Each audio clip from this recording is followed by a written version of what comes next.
Hello, everybody out there in the internet, to episode 76 of Sis and Big Pops Culture. As always, I am Big Pops Todd Turner, also known as Mosaic Fan Art. And I am Sis, aka Hannah Joe, and together we're an adult daughter and father duo. We dive into all things geek, nerd, and fandom. Every episode is family friendly. Family friendly. That's right. We are family friendly. I would say we are We're PG. PG. Yeah. Okay. TV 7. 7. There you go. Yep. All right. 7. Hannah, tell everybody what we do here. Well, we are going to chitter chat about nerd news that we think is fun and interesting. We're going to share what we've been binging. We're going to hear about Pops's pull list. We don't know what that is. Don't stress. And at the end of our time together today, we are going to have a spoiler heavy review of the live action One Piece season. Season that was just 1 on Netflix. That's right. So let's just jump into it and hit this a running with the nerd news to us. I don't have a lot. I have 3 which is pieces. Funny. I have 3 pieces, 4 Twins. pieces maybe. I don't know. What do you got? Okay.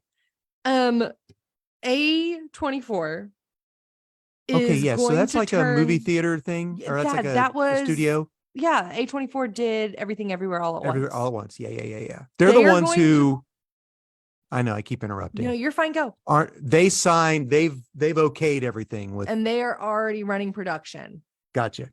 Okay.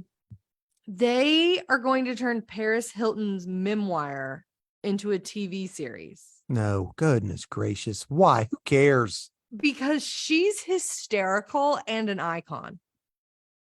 I don't think that's That's funny. Hannah, when you were a little kid, they had that goofy TV show with I her know that and they did.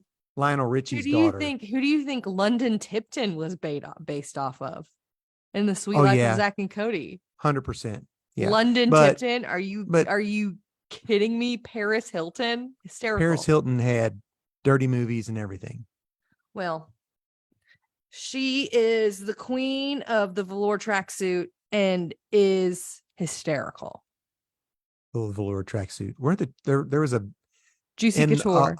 In the Hawkeye comic book, and also in the Hawkeye miniseries, there was a group of mobsters called the Tracksuits.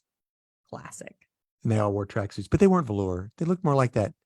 Oh no, the velour tracksuit is coming to a Target near you very soon because Y2K is coming back. Every Stacy's mom has got it going on is going to be wearing that. Goodness gracious.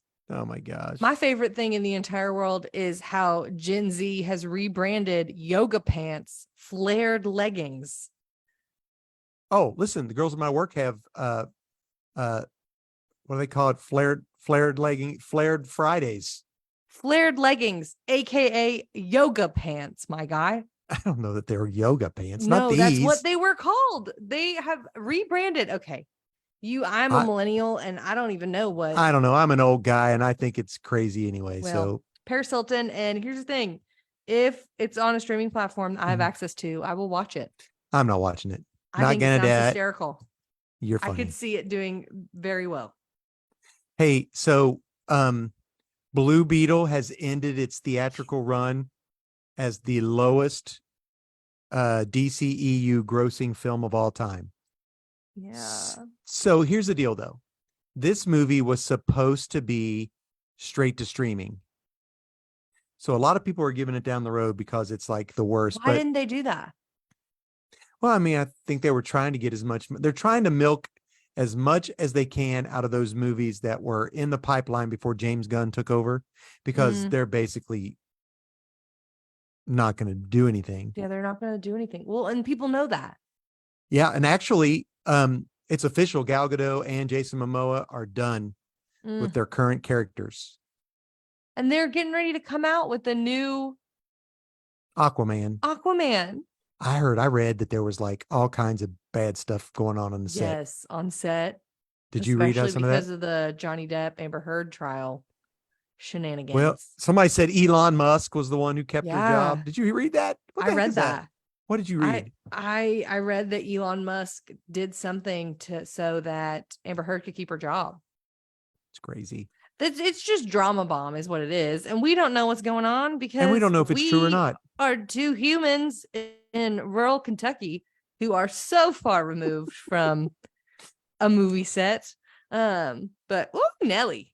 You think listen, so far removed, rural Kentucky, the latest run of the Hulk is taking place in Estill County. Okay, well, maybe We're coming soon to a place. a hometown. Hometown near you. Now, I did hear place where Jason Momoa is in talks to reprise a new role in the DCU. What? With the new Lobo. You don't even know who that is, do you? I think I do. Keep talking. I'm going to Google the it. Last Cesarean. Not Cesarean. That makes it sound like he was made by a C-section. Cesarean. Anyway, he was the last of a race. Oh, he looks like he could be that guy. He could be Lobo. Yeah. He could be Lobo. Looks like a bad guy. Yes, exactly. Cool. So Lobo in Superman Legacy, I think, is that. Well, here's the thing. Chris Evans is Captain America and Johnny Storm. So and in Scott Pilgrim. That was an anime. So and in Push. I liked that movie. I don't know if I saw that movie. I think that came out before I was allowed to watch movies like that. Gotcha. So what else you got, Hannah? Didn't know that this was relevant still, and it felt relevant after us watching Spy Kids 5 last time I saw you. Yeah, that was bad. Robert Rodriguez talking about Atlita Battle Angel sequel. Oh, I just saw that, but didn't see what he said. I just liked that the he movie. Was like, I watched the movie. It was weird. Yeah, it's heavy CGI. I get it, and bizarre, but I liked it. I didn't know James Cameron was on that film too. What? No, I didn't pay attention. It was James Cameron and Robert Rodriguez. They were the ones who did that movie? Interesting pairing, man. With 20th Century Fox, and Disney owns 20th Century Fox now, which is why the sequel was never really pushed. Oh, because they were going through the middle of all that garb. Mm-hmm. So would it be made by Troublemaker Studios? 30 years? Who knows? But I don't know, man. I saw that and was like, I'd watch an Atlita Battle Angel sequel. So this isn't part of my nerd news, but have you seen the Beekeeper trailer? No, Jason but Statham? I kept getting ads for it. Is he like Sherlock vibes? Like No. the Beekeeper? No. When something happens to disturb the hive, the beekeeper takes care of business. So he's like very John Wick. Very much so. Yeah, sort of Okay. like that. I mean, it's like a James Bond type, John Wick type thing. And he actually is a beekeeper, but something happens to somebody and then he goes and has to clear house. It looks awesome. And for our movie review for next time, The Meg is on the Max. We watched The Meg. The 2? We didn't watch 2, but we watched 1 because Trevin wanted to go watch 2, and we saw that it was on HBO, and I was like, Meg 2 is on Max. We'll have now. to. Okay, perfect. Yeah, perfect. Although maybe we should do Halloweeny something. I don't know. Halloween. We could watch Edward Scissorhands. People. Have you seen it? No. Well, okay. That doesn't really sound like fun. Here's what Trevin does. Trevin loves a horror film, and I love sleeping in on Saturday mornings. And so he wakes up at like 7, and I roll out of bed at about 8:30, and he will have watched a horror film while I was sleeping. Oh, okay. It is horror film time. It is. It's horror film season, right.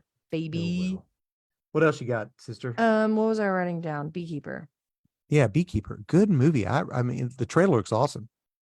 One Piece season 2 has officially been announced, and apparently they already have a script. Oh wow, serious? I read that. It was on Geek Tyrant, I think. Here's the deal. They've got 1,000 episodes. You can choose wherever you want. Yeah. But it does have to have a script. And we'll talk about that when we get to the review, because we'll talk about it later. Save it for the podcast. Save it for the podcast. We're on the podcast now. Y'all, I was hanging out with Dad this past weekend at a family wedding, and I was like, Dad, One Piece. And he was like, save it for the podcast. I'm like, you are my dad, and I want to talk to you. We're going to talk. That's it. That's all I have. I have some Fantastic Four news. Okay, bring it on. So, it is supposed to be released Valentine's 2025. It is going to be the next big pillar movie for the Marvel going forward. They're saying it's going to be different from any other Marvel movie that's been made. So the director said, basically, we have a cast, but I can't say anything until the strike's all over. So I thought the strike was over. But not everybody's, only part of it. Not only the writers, but now there's, I don't know, there's like some other stuff. Here's the thing. I get behind people not wanting to sign away the rights of their likeness for AI. I don't like that at all. 100%. Did you see where somebody's been using Tom Hanks's AI creative voice for a dental practice? No. That's crazy. You can't do that. And Stephen Fry, you know who that guy is. He was they were using him to like do books and stuff. They don't have laws for this kind of stuff. That's crazy. Anyway, I was saying that because apparently Vanessa Kirby is a shoe-in as Sue Storm. I think we might have already mentioned that. Yes, she's in the Mission Impossible movies. Yes, which I would have to go back and take a look because I can't quite remember what she's a blonde girl. But, well, good, because Sue's blonde, but anybody can be blonde, right? Not with everyone's complexion. Okay, nice. I'm just kidding. Dye your hair whatever color you want it to be. So comic book geeks will appreciate this where it comes with the Fantastic Four. We really don't know what they're going to do. We don't know, what the movie's going to be, who the villain, if there is a villain, we don't even know. Is it an origin? Is it blah, blah, blah? But the director was saying that, this is a direct quote, if I can read my own handwriting. Things that work beautifully in John Byrne and Jack Kirby are a little tougher when filming them. So John Byrne and Jack Kirby is the OG who created the Fantastic Four. Yeah. Well, John Byrne did an entire Fantastic Four run in the 80s. So I don't know if that's a hint to what type of style they're going for, or maybe the villain that they might go for. Maybe has something to do with something that Kirby created and Byrne then expounded on. Yeah. I'm going to have to go back and read all 800 issues of the Fantastic Four to figure it out. So you have all of them pretty much. Yeah, all of them, but like 14. And hey, if you want to learn about how a lot of comic book or TV tropes were created, read the Fantastic Four comics or go back and listen to our episode, The Creation of Tropes, way early in our seasons. So the funny thing that I was listening to was Kevin Feige. They were talking to him and he was like, he was talking about how big that the Fantastic Four was to Marvel and how, after the X-Men, the Fantastic Four. And I was like, wait, no. The Fantastic Four were before the X-Men. Yeah, after the X-Men. And Marvel's first family. That's what they're called. Yeah. And I was like, he doesn't know. Maybe he does. I don't know. Anyway. I mean, here's the thing. If I have to watch every single thing that has been released by Marvel to enjoy this movie, I'm going to be angry. Yeah, because you haven't watched anything. You should watch. I don't want to. You should. The Captain America, the Falcon, Winter Soldier, fantastic. And Loki, fantastic. I have started Loki and I don't care. I'm not invested enough to finish it. Secret Invasion doesn't look like fun. I finished Secret Invasion. It was all right. I don't know. I don't know about it, Dad. Did you finish Hawkeye? Yeah. Yeah, because I got really mad about Kingpin just throwing this little girl around and being nothing happening. I know, that was bad. Wimpified Kingpin. Yeah, that ain't cool. was the lamest thing. Yeah, She that would was just pretty be, lame. she would, no. Crush your head between a car door. Yeah. Anyway, my Daredevil, last bit. though, chef's kiss. Well, and they're doing a new Daredevil, but I don't know how it's going to be. You know, I hope it's good. I know. Asoka, the most streamed show in September. Cool. Did you watch it? No, I I would love to watch it, but I feel like I would go into it clueless because Mm, I didn't watch the Rebels. I didn't watch, Clone Wars, yeah. all the cartoons. I just didn't watch them. And I feel like there is so much lore there that I would have to go back and There's a watch ton of lore there. that I just don't feel like doing it. Yep. Um, That's you how know, I feel about all of these TV shows that they're popping up. Not that I'm mad about them having well, a million different TV shows like pop off. I don't have the time, nor do I have the desire to watch all of it. yeah.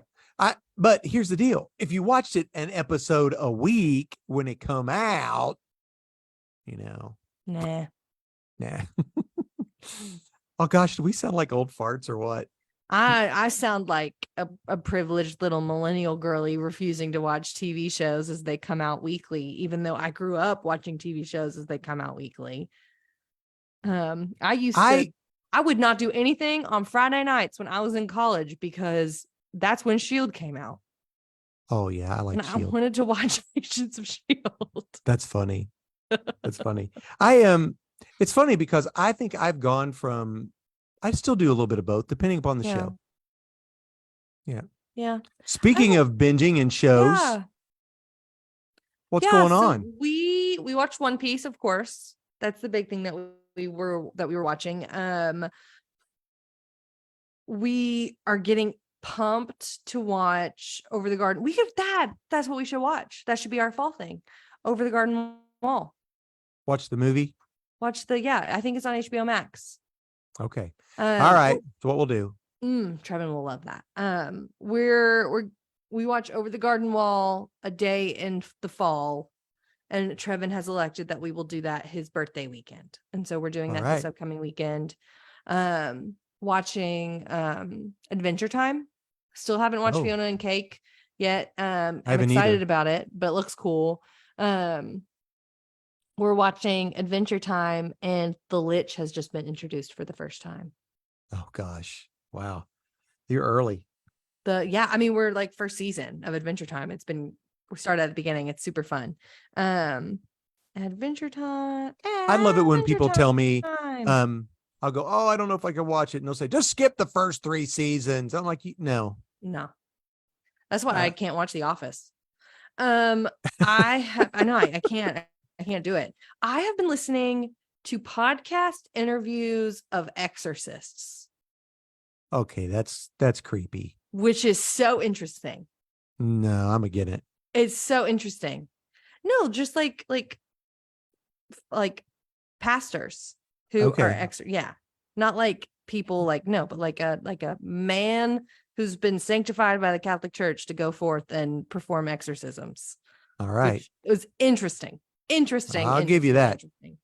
And I have been listening to The Power of Habit by Charles Duhigg. The Power of Habit. The Power of Habit. If I say the power of habit multiple times, it becomes a habit. Power of Habit. And it is about or is it a podcast about the strength found in nuns' clothing?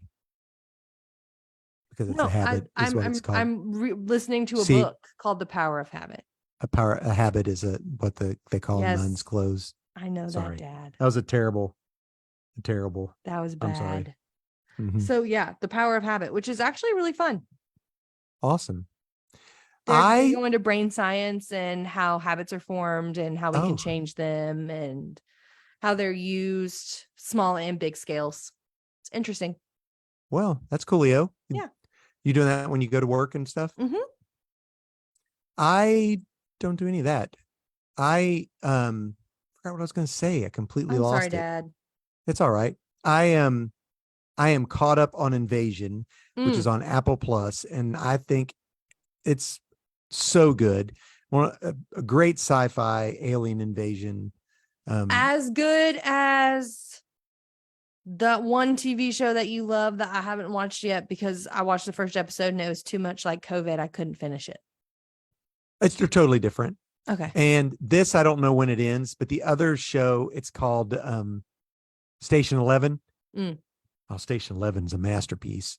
Everyone should watch that, although it is for adults. And you should watch it. I've watched it 4 or 5 times. I think I might go back and watch it. But anyway. So you're you're caught up on Invasion. Yeah, it's fantastic. I have gone back and started back up the One Piece anime. Oh, okay. Right on. After I finished watching One Piece, so I'm still in season 1, but the episodes are like 26 minutes long. I don't know if we mentioned it on here or not, but I am listening to it subtitled, but dubbed with subtitles. Okay. So it's bizarre. No, not subtitled. It's dubbed with the subtitles that go with the Japanese anime. Yeah. So when someone says something on the screen, what is dubbed at the bottom is not always the same. Like completely different. Yeah. Which is so weird because I'm like, that is not what they meant when they said what they said. It's weird how interesting. I know. I don't know which is more correct. I've been wanting to watch. Is the dubbed or subbed more correct? I don't know the answer to that question, and I do think that it would be very difficult to be a creator and to have written it in a specific language and then try to make it be a different language. To translate it, I think would be ridiculously hard. A fish story. Yeah. Or like there's this book that I read and it was originally written. It was like, okay, how many times do you count translation of a book? Like if a person who originally is born in Paris and speaks French goes and lives in Germany for a time and then writes a book in German that is then translated into English, how many translations were for the book? Like, do we count the person who learned French translating it into German? 100%. But they speak German. But that's what happened in that movie Fish Story. Isn't that so interesting? Fish Story. I know how it completely changes. I think it's so cool. That is crazy. Your mom and I went and saw The Blind. You loved that. I really did. I liked the movie. Enjoyed is a hard thing to say, but it basically was of Duck Dynasty, Phil and Miss K early on, how they became a couple and how he became a Christian. He was a raging alcoholic, mean. And so therefore I've been caught up checking in their videos or podcast stuff. Yeah. And did you know that Phil has a daughter? Really? Yes. So he has with Miss K? No. When he kicked her out of the house or whatever, and he was running around, Miss K had even told the boy, said, "Don't be surprised if another boy comes up in here and looks just like you." But this girl said that her son was doing a genetics thing for his college. No and way. they were like, Mom, you and your sisters and brother are just half siblings. And she goes, what? Yeah, the genetic. Wild. Yes. So she's like, Mom, who's my dad? Well, no. She's like, no, who's my dad? Oh, I don't know. And she's like, she's 47. Yeah. And her mom had never told her. And she goes, well, that guy that makes the duck whistles? It's him, Phil. And she's like, and what? then she goes, well, she goes, so like these things give you, like, they tell you how to contact your birth parent. There's things on how to do that. Yeah. But they don't tell you how to do that when they're a celebrity, So they decided to write a letter to Phil's oldest son, Al's church, Yes. and wrote to him. And then her husband or her sister had said, hey, Phil is speaking at this church. Let's just go down there and just listen. We don't have to talk to him or You anything. don't have to go up and say hi. You can So just they went and they listened. And at the end, yeah, or Jep. Yep. I can't remember if it was the There's baby or if it was and Jace. Jep. Okay. Right. I can't remember which one. I think it was Jep. She had a copy of the letter and she said, will you give this to your father? I think it's really important that he get this. And she said, sure. He said, sure. So Alan contacted his dad and said, Dad, I've had this letter for a month and we've researched it and checked it. And I think it's legit.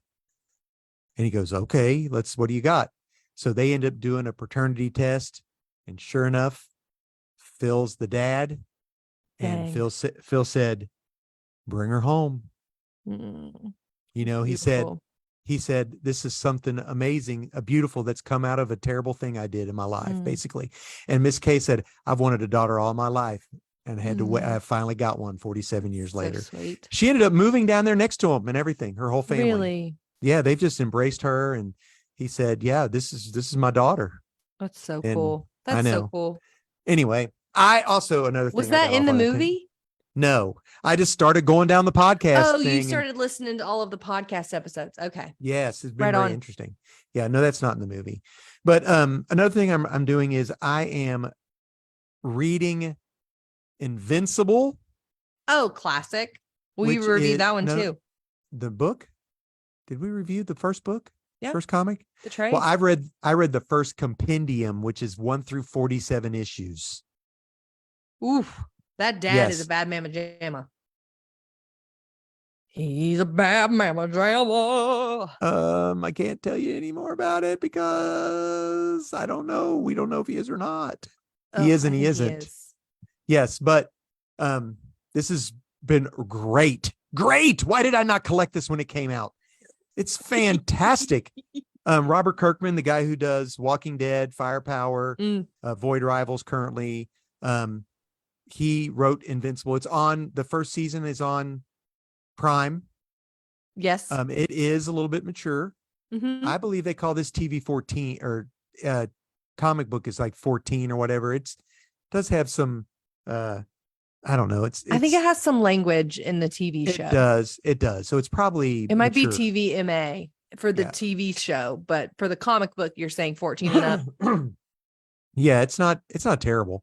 Okay. I mean, not any worse than the other comic books. It does have some blood in it, but it is so good. I've now downloaded the second compendium. So the next 47 issues. Yes. And they've got the third compendium too. So I'm going to hit them all. It is so good.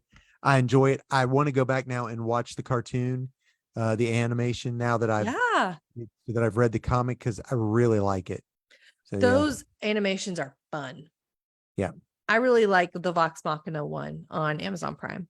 Oh, well, I couldn't get into that stuff. See, that's another thing that has so much lore that I feel lost. Oh, it has so much lore and it just, I know. I have spent literal days of my life watching their Vox Machina campaign. There are over 130. Explain to people what that is who are listening. Yeah, because some people may not know. Yeah, you're right. Critical Role is a pretty iconic Dungeons and Dragons podcast. It's created up of 9, including the DM, 9 different voice actors. Dungeon Master. Yeah, 8 to 9 different voice actors who they do a campaign. A Dungeons and Dragons campaign, and they just decided let's record it and stream it, and if people want to watch it then they can watch it, and has become, it's taken on a life of its own. Animation, comic books, a giant thing. A juggernaut. Vox Machina is the group that was their first campaign. Gotcha. And they have it's like 130 episodes, and they're backlogged, and they're 3 to 5 hours each. Holy and I've cow. seen all of them. Oh wow. And literal days of my life. Invincible is a comic and now it's animation on Prime about a 18-year-old boy whose dad is like the Superman of this world called Omni-Man. And he discovers that he has powers And then it's him also discovering that his dad is a villain, we think, Question mark. because he kills all the Yeah, superheroes. Like he's not basically good. their Justice League. And he confronts his dad. And it's about him learning his powers, confronting his dad, becoming a superhero, finding out that he's part alien, all this kind of stuff. So it's really good, well-written comic. In the show, I can't vouch for the show because I never watched it. So Yeah. yeah. I've watched clips of it, I think.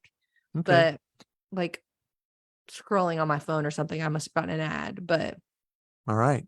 Well, Hannah, let's do the pull list. yes. So Dad's going to share with us his pull list. A pull list, if you don't know, is a list that you give the proprietor of your local comic book shop. And what they do is they pull those comics from their inventory and have you a nice, beautiful little stack or a big stack, depending on what your collecting life is like, that they have ready for you. So they pull from their inventory and have the list for you. Dad is going to share with us 5 different comics. He's going to give us 2 of the big, one each from the big 2, so a Marvel and a DC. He's going to give us a comic from an independent collector. We know how hard it can be to jump into the collecting realm, especially when some of these titles have been going on for 800 plus issues. So Dad's going to share with us a new number 1. So if you wanted to get started collecting, you could go to your local comic book shop and pick this one up. And he's going to share with us a book of the week, which is his favorite one. Yeah. So let's just hop in. We're going to hit 3 independents today because my book of the week and my new number 1 are independent. So they're my the first one is issue 3 from Image called The Sacrificers. So this is a book that follows this world where each different creature group has to give up a sacrifice every 20 years. And it's a person or a creature, it's one of their own people. And each different people group thinks it's something different. Like one of them thinks, oh, this is like it's a special to be chosen for this because we're going to get this, and this. And one of them's like, oh, they're going to kill us. Other ones, oh, they're going to make us fight that nobody knows. Right. Well, Barry Logan's Run. In this book, you find out what happens. Tell me. So they have different, like, I would call them, they're not really gods, but they're like they are and they aren't. Powerful beings that like handle the tides, the moon, the earth, gears, the plants, or whatever. And this is what the sacrifice is for. And they take the joy and happiness and feed it to these people. No. Pass. Yeah, I know. You find that out in this issue. So it's going to get really, really wild. Anyway, it's a thought-provoking book for sure. Interesting. So my DC book is Batman issue 138. I can't believe I'm choosing a Batman comic book. Legacy number 903. So Batman issue 903. See, that's what I'm saying. It is a hard entry into some of these comics. This is in the middle of the Gotham War, which we talked about, where Catwoman So the Red Hood, Jason Todd, one of the Robins, has gone to Catwoman's side. Well, Batman has literally gone off the deep end. He catches Jason Todd at the end of last issue, and he has done something to him with some type of chemical that whenever his fight or flight comes in, it automatically goes to fear instead of fight, so that he can't shoot or and it's like, and that's not nice. Nightwing discovers it. So there's gonna be drama in the Bat family. They are fighting. Not only that, you've got Tim Drake, my favorite Robin, and Damian, Batman's other Robin. They're all fighting one another. So Batman has gone off the deep end, and we think it's because he has a split personality. He created another character called Abensur or something that is like a Batman just in case something happens, and it's breaking through. Yeah. Okay, so my Marvel book. This is why you can't have a contingency for everything, my guy. You got to let some stuff just be what it is. And Batman has a contingency for his contingencies. You just got to let it be what it is sometimes, my guy. I know. That's my struggle too. So this Marvel book is issue 1. It's an issue 1 called Gods. And Capital G? It's G period, O period, D period, S period. So I don't know where that's going. But this is supposedly going to redefine all of the celestial beings within Marvel universe. So like so like Ego, the living planet, the living tribunal, the Eternals, not planet the Eternals. eating giant like guys. No, the Celestials, maybe. Mephisto, the Collector. We saw him in the the Grandmaster. Let me have your corpse on the time of your death. This issue was a great intro. It has some Doctor Strange in it. It introduces a character I'm not familiar with, and he has a partner who's like always on his cell phone, but it's not a cell phone. It's like a thing that can tell you. It tells it's some type of device, magical cell phone, I guess you could call it. But that guy is hilarious. Fun. Yeah, and so really good book. It's worth jumping into. It is by a guy named Jonathan Hickman, and usually his books are really dense. But this one went really well. It flowed really good. So, all right. So my new number one is from Image. It is Transformers issue 1. Like More Transformers? than meets the eye. Like Transformers. Like Shia LaBeouf, Bumblebee, Megan Fox. Exactly. Transformers. Yes.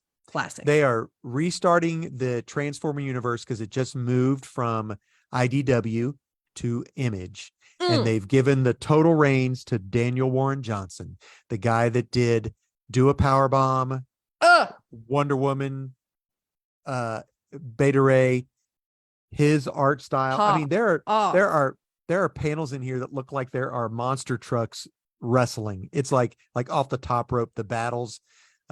Has a good story. It starts out with some of the Autobots and some of the Decepticons being re-energized and brought back, and then the goes from there. Yeah, it's not the Allspark in this one. It's Energy or whatever. All right, so I'm sorry. I'm gonna. That's okay. I made myself laugh too much about saying the Allspark like that. That's Man, hilarious. I apparently really have that movie memorized. That is bad. Actually, Allspark, that the first movie I thought was a good premise. The first movie was left cheek. Yeah, that's funny. I might go back and rewatch that. Ooh, we should watch it for the podcast and talk about it. It's a fun one. All right, so my book of the week. Book of the week is from Dark Horse Comics. This is a book I picked up. It was not in my pools. It's called The Midnight Show, Midnite Show. I saw it was written by Colin Bunn, and he does a lot of horror. And I thought, I'm not really a big horror guy, but I thought I would pick it up and give it a shot. Is it So good? this book follows it's like they have discovered the lost movie by this famous black and white monster director who did like all the famous monsters. It's sort of like if Bela Lugosi or Lon Chaney, if those guys. And so this movie's supposed to be cursed, because it burned down the theater, or the production set burned down while they were filming, all that kind of stuff. So they've got so they're in a movie theater and they're getting ready to premiere it. And they have like this guy who's like 90 years old, who was back in the day, was the big the guy that would come on and talk about the new movies and stuff. So it's pretty funny, like you would do for like something that was found, But as the movie goes on and the characters are introduced, they are brought to life in the community. No. It is, yes, it's so good. It's like you're seeing a panel of the movie, and below it is something that's happening out in the town. Like there are 3 people that are going through something in the movie, and below it are 3 kids going into a convenience store. And then it shows this creature coming at these 3 guys, and then these 3 kids at the convenience store, this monster just comes out. So it's like that, It's really funny because Spooky. at the end, there's a guy up in the projector booth talking about he's like, he's eating popcorn, sucking on a thing, watching the movie go in the projector booth. A vampire. All you gotta do is this, this, and this. I hate for a vampire to come around me or whatever. And there's like a vampire standing behind him because the vampire. So I am interested to see where this goes. It's That's probably only going to be cool. like a 3 or 4 issues, and it's The midnight show. the midnight show. It looks fun. That's so, yeah. fun. Yeah. Cool. And that's Thanks it. for sharing with your pull list with us, Pops. You're welcome. There are some fun ones. Yeah. I'd be interested in ones. all of them, but Batman, probably. Actually, Batman's been pretty good. So who knows? Yeah. Again, if I have to have a lot of context, I'm a context girly. I'm with you on I'm not going to skip 3 seasons. I'm going to watch it. And if I can't get through it, I'm not going to watch it at all. So not being able to like read all of the comics, I think would be hard. Okay. I got you. You don't have to in this though, because they started it. It's just the Gotham War. You could start it with that. That's true. Yeah. That's true. Well, let's talk One Piece, Hannah. Yay. First and foremost, did you recognize the agent of S.H.I.E.L.D. in it? No. Yes. Who? Deke Shaw in 45 episodes of S.H.I.E.L.D.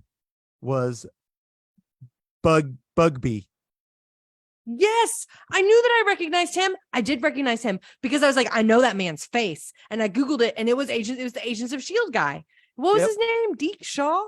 Deke Shaw in Agents of S.H.I.E.L.D. I don't know what his real name is. I think his real name is Jeff Ward. Yep. Yeah, Agents of S.H.I.E.L.D. I remembered him. He was he was the guy. He was the future guy. The future guy, was he? Was he not the future guy? I don't remember. Anyway, I know. Tell everybody. I'll explain whatever this is. So, okay, he was the future guy. Yeah, One Piece is an anime that has over 1,000 episodes. So 1,000, yes, it's been around forever. 20 something years, I think, maybe longer. I'll Google it. And so Netflix decided that they would do a live action show. And their live action animes have been mid. I don't know. I did not care for Cowboy Bebop as much as I thought I would. I thought I would really like it, but it was okay. So anyway, October 20, 1999. So yeah, that's a long time. Yeah, over 20 years. So in this anime, a young boy, so I guess he's probably around in his 18 to 20 at this point in our show, I would say. In the anime, I would think he was younger. He wants to be king of the pirates. It starts out and tells you that the original king of the pirates was caught and killed, and he hid his treasure, which is the One Piece. And the One Piece so if you want to be king of the pirates, that's what you have to have. So this boy, you come to find out, ate a devil fruit. And apparently there are bunches of different devil fruit, and you never know what it's going to happen when you eat it. And he ate a gum fruit. He ate a rubber fruit, which makes him basically a rubber boy. Also, you can't swim. He wants to be king of the pirates and will drown immediately in seawater. I was like, man's is having a time. Yes. So, and so what this is showing is him trying to gather his crew, trying to get a map of the Grand Line, which will show you how to get to different places. Because he thinks the One Piece is in the Grand Line. Correct.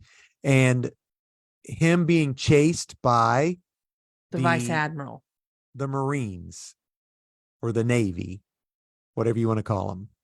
And that's what happens in this. And he meets a couple different pirates, and so yeah, I liked this show. I loved this show.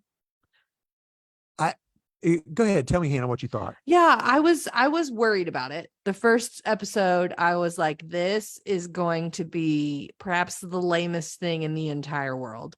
When it was like Captain Alvita and like meeting Captain Kobe. Alvita. Captain Alvita was the captain on the first pirate ship, and That she's Luffy like, encounters. I'm the Luffy, best pirate in the world. yeah, Luffy is the kid who eats the gum fruit. Yes. Monkey D. Luffy. My name is Monkey D. Luffy, and I'm going to be king of the pirates. Yes. And Kobe is a boy that he helps escape her. Yeah. He was her cabin boy, basically. There was a capture. When we first like met, I was like, ooh, this is gonna be a violent show. This isn't like very nice. This isn't very fun. But then Luffy comes up and his arm immediately stretches all of the way backwards and comes around and just pops pistol and just pops her in the face. And she just goes, ah! Like falls off the side, and he's like, you want to come with me, Kobe? And it's like, come with me, you could be a pirate with me. And he's like, pirates are awful. He's like, pirates are great. And it was after the gum pistol and him saying all pirates all great fighters call out their finishing moves. Yes, which was iconic.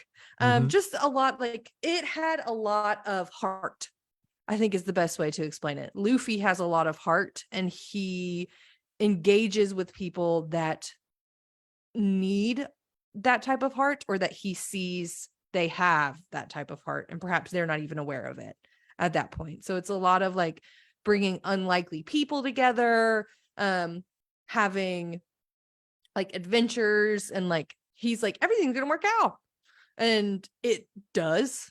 He has optimism, for the most part, and he will not stand. He believes you should always chase your dream, and he's not going to stand in the way of your dream. Perhaps to a fault. Did you catch that everyone that's on his side hated pirates? Yeah, like the people who join his group as a pirate hunter, someone who blamed pirates for killing her mother. I don't know about Usopp. He was just always afraid of them. They're coming. He's afraid of everything. And then, man, that storyline, the chef storyline. I didn't like that at all. Woo! Stab twist. So Trevin was crying. We were sitting on the couch, and Trevin was like weeping. He's we meet dramatic, but he a couple different pirate groups. We meet the cat pirates, Alvita, Buggy. We meet the clown pirates. That's the clown pirates. And then we meet the fisherman pirates with what's his name? Arlong. I can't remember. Arlong. I didn't like him either. The fisherman pirates were the literal worst. Yeah. They were awful. I guess there's a lot of heart to it, like Hannah said. We get introduced to several different characters. Shanks is pirates. Shanks is pirates. Shanks is the one who Luffy gives Luffy the hat that he was a pirate, and he stood up for Luffy and actually lost his arm in standing up for Luffy. I think Shanks has the power to talk to the sea creatures. I think Shanks can talk to creatures too. Yeah, 100%. So a lot of these people that eat this devil fruit, they get a power. So Buggy, the clown, can separate every piece of his bodies. Yes. And they beat him by locking the different parts of him in boxes.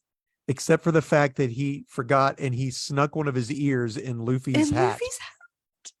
That's so funny. That was so clever. I was like, what? How did he know? That was so clever. I like that they kept him because he's a fun character.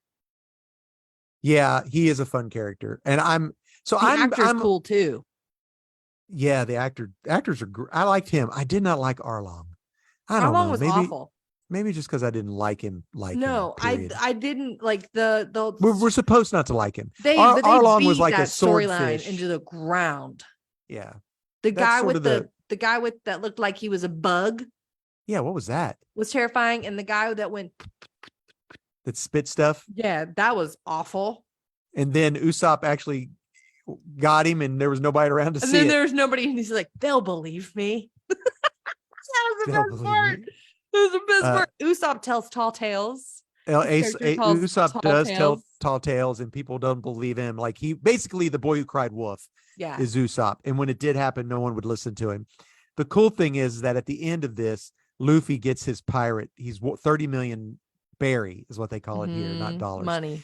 And in his photo in the background, Is you can see Usopp with his slingshot, and the rich lady who gave him their the boat the very sees him in the it's like, oh, in the Usopp. picture. Oh, Usopp made it. It's so funny. It's sort of like Mike Wazowski on the cover of a magazine. Did you see me? There I was, front and center. Yeah, just like that. Yeah. So I am interested in everyone's storyline. I'm even interested in the man with the bad haircut. I hope that he and Kobe become good friends. Yeah, so she's talking about I don't know his name. He was the general's Battle Axe's son. Battle Axe's son. What was his name? I don't know. His name? Bad haircut guy. Anybody who watches the show will know exactly what I mean, because Zoro just calls him haircut. Helmeppo. His name is Helmeppo, is what his name is. Awful. Helmeppo. I wonder if it means something. Yeah, because he's got a helmet. He's got a helmet head. Yeah, he does, because Zoro gave him a bad haircut. Zoro gave him a bad haircut. Classic. Yeah, classic. So who's your favorite character on his? Probably him. If I'm allowed to pick Luffy, I'd pick Luffy. I am really the Zoro and the chef. I can't remember he joined so late. Chef. I can't remember his name. Sanji, is that his name? Sanji. Yeah. Sanji, yeah. Something Trevin and I talked about that we absolutely loved is how wonderfully anime styled their costumes are. Their hair is, the way that they talk, the chef Zeph's big long mustache, everything. Like if you I would just Google what the character looked like just so I could see, and it was literally the same. Is that right? It was literally this. Every single one of them was pretty much exactly the same. Oh, okay. So minor character that I just love and I want to see a lot more of. Mihawk, the guy with the big with the big cross and the big sword, with the giant sword. Yes, insane. I googled him too. He was fighting. He pulled out his little cross and it was a tiny sword. I know. I will not break out the big sword for you. Why? I would not kill a kitten with a cannon or something like that. Yes. He's got this really tiny, him like an olive spork knife. Thank you. When he is fighting the bad guys and then takes his sword out and then just flings it in the air and it leaves air to go to the ship to crack the ship in half. Oh yeah, that's awesome. Trevin and I watched that twice. He's my favorite. Rewind it. He's my favorite minor character, I would have to say. But I think I love the chef story. That's my favorite, I think. Man, brutal. Yeah. Mm-hmm. Brutal. Are we gonna ruin it? Little Snowpiercer there. Yeah, a lot of Snowpiercer there, actually. A lot of 100% Snowpiercer there. Yeah. And oh man, woo. So Zeph loves him. Yeah, yeah. So the music in it is, if you've seen the anime, it is different. It is not the same. It is very similar. Some of the story has been changed, but it has to be for TV. They're something I was telling Trevin. It feels quicker than the anime would make it. It feels like everything is happening. Yeah, but whereas the anime would be rushed. Let's have a day here doing whatever, and then here's a little bit of storyline, but we'll come back to that. But I felt more connected to the characters in this live action, and maybe that's because they're real people. Yeah, maybe. But I mean, I really felt for each and every one of them. Man, Nami crying, asking for help. Help me, Luffy. Yeah, and him being like, "You're gonna wear my hat." That I cried. Mm-hmm. He put the hat on her. Who's screaming yes that he was gonna help her. Yes, yeah. Ugh, my heart. So can you imagine now Jamie Lee Curtis in this? 100%. Did you Google the character that that they want Yes. her to play? Iconic. Yes. And I would love for her to be in this. So like you said, they've already got season 2, which is good. They got the big bad. I literally Googled cigar guy One Piece. Who's Cigar Guy? Hi, Ginger. Did you watch the end of One Piece? Yeah, I did. I don't remember the cigar guy. The like big bad. They teased the big bad that who's going to be the big bad in the next season. It was a guy who's smoking 2 cigars at the same time, and he lit the one. I did not. You didn't watch that? I didn't pay attention. I saw what's her face and Buggy together. After that, there's a man smoking a cigar who lights the thing on fire. Oh, I didn't pay attention. No. And I literally Googled cigar guy One Piece, and his name is Smoker. Oh, nice. And I got to show him to you because he looks here's absolutely the deal. terrifying. They could do this forever. Look at him. Yeah, terrifying. Hannah showed me a picture right now. You guys can Google it. Google Smoker. But he didn't come in until chapter 97, episode 48. Chapter 97. Okay. That's episode hilarious. 48. And he is in the Logetown story arc. Okay. Well, I don't even know what that is. Like I said, I'm just on like episode maybe 10 or 11. Origin, Grand Line. All right. Origin. Oof, man. Exciting. Well, listen, guys, this is a good show. Line like the equator? I think so. Okay. There's one line that runs the red line and the Grand Line. And I think at the I don't know. I can't tell if what there's I'm hearing mountains that they're going you got to go up. They got to go up the river. So there's a river that goes up a mountain. Yeah. And I can't remember if I'm getting it mixed up with what I listened to in the anime or what I listened to on the show. So no, that because I Googled it. I be Googling things. Another thing that I loved. So I loved Zeph and his mustache. And he was like, that person came in and was hungry and he fed him. Ugh, yes. Dab twist. Yeah. And then Zoro. When he fed the Garp, is that his name? Yeah. Mm-hmm. Yeah. And they were just eating. And he was like, it's time. We've had our time. Do you want to know what Trevin thinks? What? Trevin thinks that the pirate that's killed at the very beginning is Luffy's was his dad. I was wondering that. And that would have made so that would either made him his son-in-law or his son. His son, right. So the admiral who goes after Luffy is his grandpa. Yeah. And so either if that's true, if the pirate that is killed at the beginning of the season, something Roger, is Luffy's dad, then that means the admiral it was either his son or his son-in-law. And he had a hand to play in it. Yeah. Which is sad. I know. Sad. All right, guys. Well, I would suggest you go. It's so good. I give it 5 devil fruits. Honestly, I really enjoyed it. I didn't think that I would. 6 out of 5. I didn't either. I was really just ready to hate it. I know, but it was fun. It was sweet. I mean, it has some peril. I mean, it has some adult themes. It does have some adult themes. You know, a little girl basically sacrifices herself not to die, but to be in service to a pirate to save her village.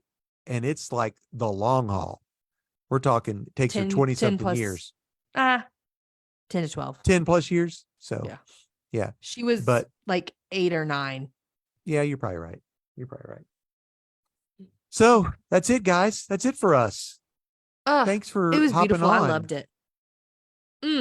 Dad. What? Love you. Love you too. End roll. Friends, thanks for coming and hanging with us on our little corner of the interwebs. I edit and upload our podcasts. Dad is in charge of our YouTube. Stop laughing at me. I am going to edit and upload it. We are both behind. I have had. No, I'm way behind. Okay. Right on. I'm so far behind. I got a big behind. Is it as big as that one lady's in Robots? No, Fanny. Yeah, It is not. Fanny. Jennifer Coolidge. Is that who that was? Yeah. Wow. Classic. Classic. Our intro music is created and composed, performed by Brockwell Nason Music. You should check him out on Instagram or any place that you have the social medias. And go see him if you are in the Nashville area. He has shows most weeks. Yeah. Our art was made by Nate Turner. Thanks for doing that for us, bud. He made that in Microsoft Paint. He is multi-talented and excellent. Thank you, Nathan. And excellent. Excellente. Muy excellente. See. That's all I have. That's all I got. Guys, thanks so much for hanging with us. We really appreciate you. Yes. We would do it without you. You can't tell them that, Dad. I know. Hannah and I just have fun, and we're glad that you're here to hop in with us and have fun with us. Yes. Until then, next time we will catch you on the flippity flop. Bye, friends. Bye, guys. Our live Facebook pals and YouTube. You get to see girls and Ginger because guys. she's like just hopping up here. Loving you. It's good to see you, and we will see you later, Gator. All right. Bye, guys.